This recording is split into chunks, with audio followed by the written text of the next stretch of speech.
रविवार को रंगभूमि मैदान में आयोजित अखिल भारतवर्षीय यादव महासभा शताब्दी समारोह को संबोधित करते हुए सिक्किम के राज्यपाल गंगा प्रसाद ने कहा, जिस पूर्णिया में पहली बार यादव महासभा का सम्मेलन हुआ था, उसी पूर्णिया में शताब्दी समारोह को संबोधित करना मेरे लिए गर्व की बात है। सालों तक गुलामी व जाति प्रथा छुआछूत का दंश झेलने के बाद जो भारत का विश्व गुरु माना जाता था, वह अपनी गरिमा खो चुका है। अशिक्षा व सामाजिक भेदभाव के कारण आजादी के बाद भी यादव समुदाय के लोगों को भेदभाव का शिकार होना पड़ रहा है।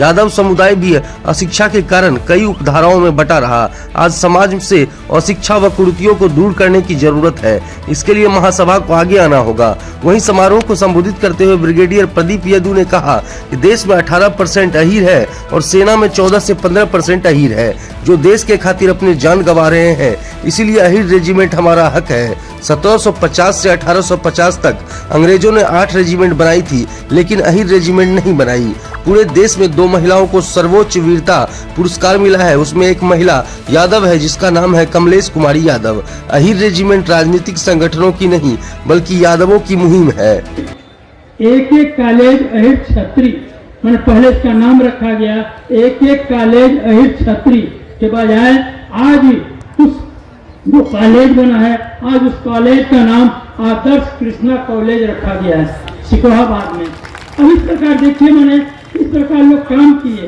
तो काम करने वालों को याद करते हैं। आज इस बात की आवश्यकता है, क्या इस प्रकार का कार्य करें, और इसके लिए मैं आप सबों से आग्रह करता हूं।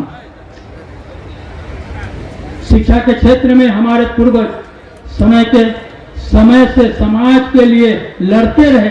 हमें उम्मीद है कि आने वाले समय में हम सभी समाज को अपना नेतृत्व प्रदान करेंगे, ताकि समाज बहुत तेजी से आगे बढ़े। कहा जाता है, काल पुरुष ये नहीं देखता कोई क्यों निर्बल है, बनता है इतिहास उसी का जिसमें शौर्य प्रबल है। हर हालत में जो जीकर कुछ कर दिखलाता है, काल पुस्तिका में उसी का नाम लिखा जाता है। इसलिए है कि जो लोग मैंने किसी पर लग करके जो कर देते हैं, तो याद करता है आखिर आना जाना दुनिया में लगा हुआ है। इसलिए इस बात को ध्यान में रखते हुए आप सबों को कार्य करना है। वर्तमान में हमें डिजिटल इंडिया का लाभ उठाने, स्टार्टअप और उद्यमिता की संस्कृति को अपनाने का अवसर है। जिन्होंने इसका प्रयोग किया वे नए कीर्तिमान स्थापित किए। डिजिटल और व्यवसायिक युग में पेशेवरों की क्षमता इस बात की आती जाती है कि आप अपने योग्यता का उपयोग करके कितने रोजगार का अवसर सृजन करते हैं। आज देखिए, इसकी आवश्यकता है सिर्फ नौकरी ही नहीं, आज आवश्यकता है किस रूप में कार्य करें, क्या आप कितने लोगों को अवसर देते हैं, कितने लोगों से काम लेते हैं। इसकी आवश्यकता है। चलता आज जो इंजीनियरिंग पास करके निकलते हैं, नए उद्योग खड़ा करें आज, ताकि कई लोगों को उसे रोजगार मिले। जो कृषि क्षेत्र में कृषि की शिक्षा प्राप्त करके निकलते हैं, आज उसकी आवश्यकता है। आज जाएं, वो किसानों के बीच में जाएं, बैठें, नई तकनीकी अपनाएं, उनके नई तकनीकी से अवगत करें। आज कई ऐसी चीजें हैं, उस कार्य को करें। मैं आपको बताना चाहता हूँ, सिक्किम में जो है 1 जून को वहां पर मनाया जाता है ग्वाला दिवस। 1 जून को हमारे सिक्किम में ग्वाला दिवस मनाया जाता है। और साथ ही साथ मैंने जैसे महीना पूरा होता है 8 रुपया सब्सिडी दिया गया है दूध का 8 रुपया। ऐसे तो काफी मैंने उपार्जन तो काफी होता है, मगर जो कोऑपरेटिव में आता है वो पहले 35,000 लीटर प्रतिदिन आता, अब आज जाकर के 60,000 लीटर प्रतिदिन आज उसका उत्पादन हो रहा है वो कोऑपरेटिव में, और किसी का 1 पैसा बाकी नहीं रहता। उस काल में धार्मिक स्तर भी देश में बहुत मानी स्थिति खराब थी। सामाजिक स्तर पर तो देश की हालत बहुत गई गुजरी थी। ऊंच नीच और छुआछूत का भेदभाव बहुत गहरा था। अपने को उच्च जाति मानने वाले लोग कमजोर और निम्न जाति के लोगों से घृणा की हद तक भेदभाव करते थे। उनको उठना बैठना को स्पर्श करना तो दूर, उनकी परछाई से परहेज तक करते थे। बड़ा दयनीय स्थिति थी उस समय। और खास करके जो जातियां, निम्न जातियां, पिछड़ी जातियां, अति पिछड़े लोग, इनके साथ बड़ा भेदभाव किया जाता था। यदि किसी अछूत की परछाई गलती से भी पड़ जाए तो उसके साथ बड़ा दुर्व्यवहार किया जाता था। इस प्रकार की स्थिति थी। इस संदर्भ में यादव की सामाजिक स्थिति भी उस समय वो अच्छी नहीं रह गई थी। शिक्षा के अभाव में अपने को उन्हें शाखा प्रशाखाओं में बटा हुआ था। अलग अलग क्षेत्रों में आकर के एक ही शहर में बसे विभिन्न शाखाओं के लोगों में रोटी बेटी का संबंध होना तो दूर की बात थी। वो एक पंगत में पहले इतनी स्थिति थी, एक पंगत में बैठ कर खाना तक नहीं खाते थे। बड़ी मैंने भेदभाव काफी था आपस का भी। यदि कोई ऐसा कर भी लेता तो बड़ी पंगत में उस पर जुर्माना और दंड किया जाता था। इस प्रकार अज्ञानता और शिक्षा का हीन लोगों के अंदर आसपास तक ही सीमित थी। सोने की चिड़िया कहे जाने वाले भारत की दुर्दशा थी। अब हमें फिर से मिलजुल कर भारत को विश्व का गुरु बनाना है। इसके लिए सबों को कार्य करना है। भारत कभी संसार में इसकी पहचान थी। संसार में भारत को सभी लोग भारत को एक गुरु के रूप में मानते थे और इस रूप में मानते थे। हर क्षेत्र में भारत आगे था। ज्ञान विज्ञान के क्षेत्र में, कृषि के क्षेत्र में, उद्योग के क्षेत्र में सब कुछ सीखने के लिए भारत आया करते थे। लेकिन काफी अर्से तक गुलाम रहने के कारण हमारा सभी कुशल बने और कौशल हुनर इन सभी को समाप्त किया गया था। आज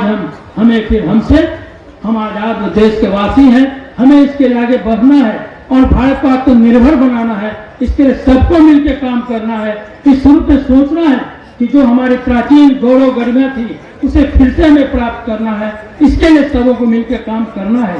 आज की स्थिति अगर देखी जाए तो आज इस समाज में अधिकांश लोग की आर्थिक स्थिति में सुधार की आवश्यकता है। इस दिशा में सभी को मैं ब्रिगेडियर प्रदीप यादव रायपुर छत्तीसगढ़ से आया हूँ। मुझे गर्व है, मैंने 5 लड़ाइयों में हिस्सा लिया है। चाहे वो श्रीलंका की लड़ाई हो, सियाचिन ग्लेशियर हो, जम्मू एंड कश्मीर हो, उल्फा के खिलाफ असम में हो या कारगिल में हो, जहां मुझे गोली लगी और वीरता पुरस्कार मिला। अभी मैं कुछ लोगों से बात कर रहा था, मुझे बड़ा दुख है कि आज का जो खासकर युवा है या बुद्धिजीवी है, उन्हें हमारे अहीर रेजिमेंट के इतिहास के विषय में उनको जानकारी नहीं है। मेरे युवा साथी, आप उस देश का हिस्सा है जो पूरे विश्व में आज सबसे यंग देश है। मैं आपसे पूछना चाहता हूं, मुझे सच सच बताइए, क्या आपको अहीर रेजिमेंट की जानकारी है, उसके इतिहास की जारी है? कितने लोगों को जानकारी नहीं है? हाथ उठाए ईमानदारी से। बहुत अच्छा। मैं आपको बताना चाहता हूं, अहीर रेजिमेंट क्यों नहीं बनी? इसके लिए आपको 1857 जो गदर की पहली लड़ाई, उसके बाद स्वतंत्रता के पहले विश्व युद्ध 1, विश्व युद्ध 2 और स्वतंत्रता के बाद हमारी अहीर रेजिमेंट क्यों नहीं बनी? आपको पता है आज देश में 18% अहीर हैं। देश की जनसंख्या का सेना में 14 से 15% अहीर हैं। 1750 से 1850 तक अंग्रेजों ने 8 रेजिमेंट बनाई थी, जिसमें मद्रास थी, मराठा थी, राजपूत थी, राजपूताना रेफाल थी, जाट थी, सिख थी, डोगरा थी, कुमाऊं थी, लेकिन नई रेजिमेंट नहीं बनाई। मेरा इसका ऊपर एक 26 मिनट का वीडियो है।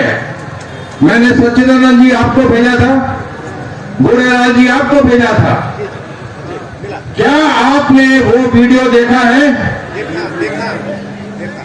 अगर नहीं देखा, आप गोरेलाल जी के पास वो है, प्रांत के अध्यक्ष सच्चिदानंद जी के पास है, और जो अहीर रेजिमेंट के हमारे भवन है, मैं इनको भेजूंगा। आप वो वीडियो देखिए। मेरे को किसी पद की लालसा नहीं है। मेरा मान सम्मान, ये मेरे मेडल हैं।